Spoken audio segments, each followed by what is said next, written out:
What's going on, guys? It's Paul here in my brand new video studio, which previously was just a storage shed. So it was nothing but bare studs and a lot of boxes out here. And over the course of about a year, I converted it into this.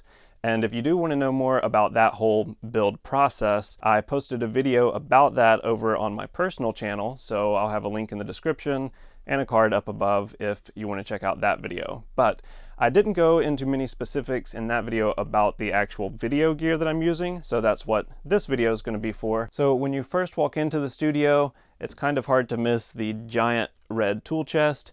And yes, there are some tools in here, but really it's all camera gear storage. So kind of the way that I have this laid out is up top I have a charging station. Over here the tool chest has a built-in power strip, so that works out pretty well. And then anything that I need to grab and use frequently. So I have the tripod up here, a couple of lenses, anytime I need to do a slider shot. I've got the slider right here, which I'm using the iFootage Shark Slider Nano. Also for audio, I have another audio recorder over here, I'll show you in a second, that's my main recorder, but if I have to record anything that's more than 2 tracks, I have the Tascam Portacapture X8. And then getting down into some of the drawers, I won't go through every one, but I have a drawer for batteries up here. So the charging process that I try to keep up with is that if the camera battery is dead, I set it up here until it gets charged, and once it's charged, it goes in the drawer. So if I'm filming a video or packing to go to a shoot,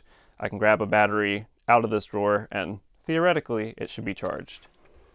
I also have a drawer, say, for microphones and audio recorders here, and down in the very bottom it has one really big drawer, so I have some extra grip equipment, light stands, that type of thing. So for the most part, that is everything that's in the tool chest. And the last thing I'll mention is the light that I'm using up top here, because sometimes I use this in the background of my videos, so I wanted to use an actual video light to light up this space.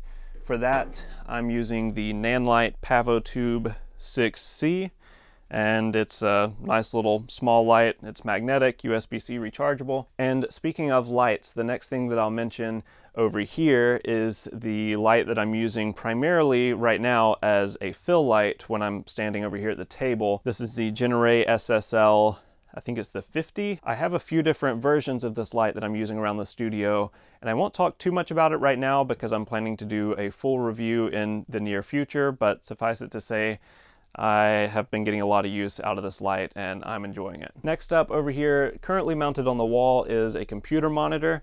I don't know if they still make this one, and if they do, I'll link it in the description because it's a great monitor. It used to be my primary video editing monitor until I upgraded about a year ago. So since I had this one laying around, I decided to pull it out into the studio to serve as kind of a multi-use monitor. But I wanted to be able to mount it in different locations depending on how I'm using the monitor at the time. So what I did is I bought this Impact Visa mount adapter for mounting to light stands. So I have a wall mounted light stand here, which is how I'm mounting the monitor to the wall. Or over here on the desk, I have an Impact desk clamp mount stand here. So I can slide it on right there if I'm doing some type of, say, a computer video tutorial or something along those lines. The other option that I have is if I'm using it right here with my main camera as a live video display monitor, I can mount that to a light stand and have it wherever in the studio I need. And speaking of this camera, this is my A-cam setup. So I'm using the Sony a7 IV along with the Tamron 35-150 lens in a space this small. I'm almost always using it at 35 millimeters. And up here I have the Rode VideoMic Go 2, really just for scratch audio in this situation, but this is a great mic if you're doing anything closer to the camera. I have all of that mounted on an Edelkrone Flex Tilt Head Pro. If you're in a situation like in a studio where it's easy to get the tripod level, I much prefer this over a standard ball head. And then for my main tripod, I'm using the Robus RC8860.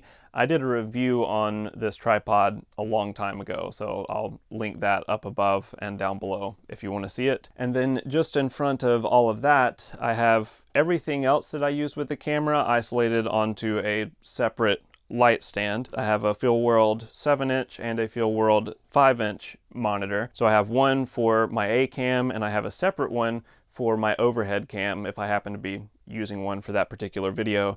And another thing that I wanted to do in the studio is be able to have everything plugged in and not worry about keeping up with batteries. So I have the monitors plugged in through USB power, and then I also have a power adapter here. I want to say the brand is Power Ever. I'll link it below.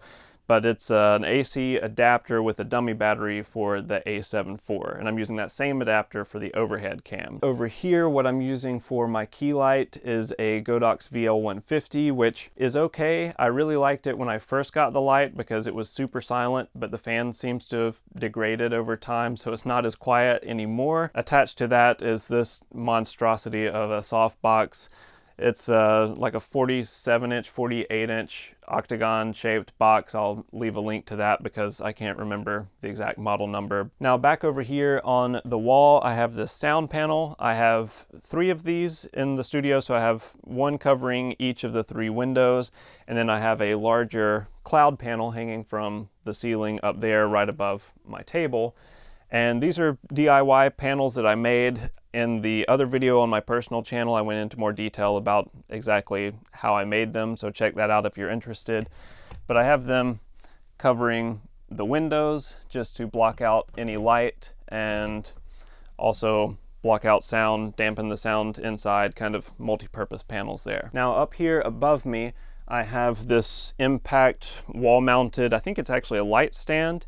And I have one here, and then I have one also mounted on the other wall, so that I have one for booming my audio system, and then I have a separate one here for a top-down camera. And this has been such a big help in a smaller space to not have as many stands on the ground. It saves a lot of space.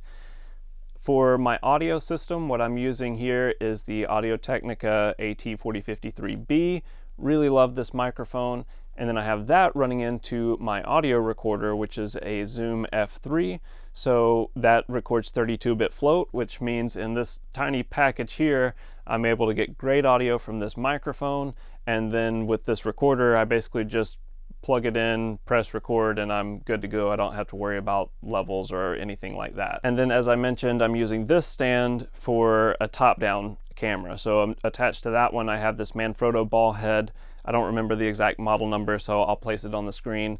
But I'm using this ball head specifically for top-down because it has a bubble level on all 3 axes, so it makes it a lot easier to make sure that the camera is pointing straight down. It's perfectly normal to my table. Okay, a little change in camera operation here because my wife was running the camera for me. My son just woke up, so now you're stuck following me around vlog style. Now right up here behind where I stand, I have mounted to the ceiling this RGB light. This is the Luxley Fiddle, and I'm using that just to give a little splash of color onto the background behind me. And then speaking of lights behind me, I have, this is a shorter version of the Genere light that I showed you earlier. So this is the Genere SSL, I think 12-inch light. And I'll be talking about that in the full review as well. And over here behind me, I have a sound blanket hung up. You've probably seen these before because this is the Producer's Choice sound blanket from, I think the company is Vocal Booth To Go. And when I first set everything up in here, I was doing some audio tests and I was getting a weird resonant frequency bouncing between this flat wall and the opposing flat empty wall on the other side. So I put the sound blanket up and that fixed it altogether. So eventually I will probably take that down and put a real sound panel right here, but for now that sound blanket is doing the trick. Now back over here behind me is all the rest of the camera gear storage. So this is just a regular black wireframe rack. I think I got it from Walmart. And I have just miscellaneous things stored here like light cases, camera bags, And then up here, I do have what is my secondary video light, I guess you would say. This is the Nanlite Forza 60. I have used this as a key light, and it's great. I love with the Forzas that you can actually turn off the fan. So at some point, I may end up upgrading my main key light to a Forza. But I also use this one because it's such a small, lightweight light. If I want to do any product photography or just B-roll shots with a direct overhead light, this is one that's really easy to boom up above. And for this, I also have a tiny softbox right here. And right next to all of that, I have this. This is actually a wall-mounted lumber rack, which means it's super sturdy. It can hold like 600 pounds. But I'm using it to store all of my light stands, audio booms, extra tripods, monopods. All of that is stored right here. I've been really happy with that setup. And then down here are my two Nanic hard cases. I have absolutely loved my Nanic hard cases. After having those, I don't think I'll ever buy another Pelican case. Now, I intentionally designed the studio in such a way that I can film in this direction for the Gear Test Outdoors channel, so all of the backpacking gear there serves as the background for those videos, and then I can spin everything around and film in this direction for videos on the Gear Test Tech channel or any other videos that I might want to do. And this is where I still have a little work to do. Right now I just have a sound blanket covering that blank wall, but I'm planning to do something a little more decorative back there to make the video background a little more interesting. So that is my new YouTube video studio, at least as it sits right now. And if you found any inspiration in this video, please be sure to give it a like. It really helps out the channel. You can subscribe because I will have some reviews of these individual pieces of gear in the near future. Thank you so much for watching, and I'll see you in the next video.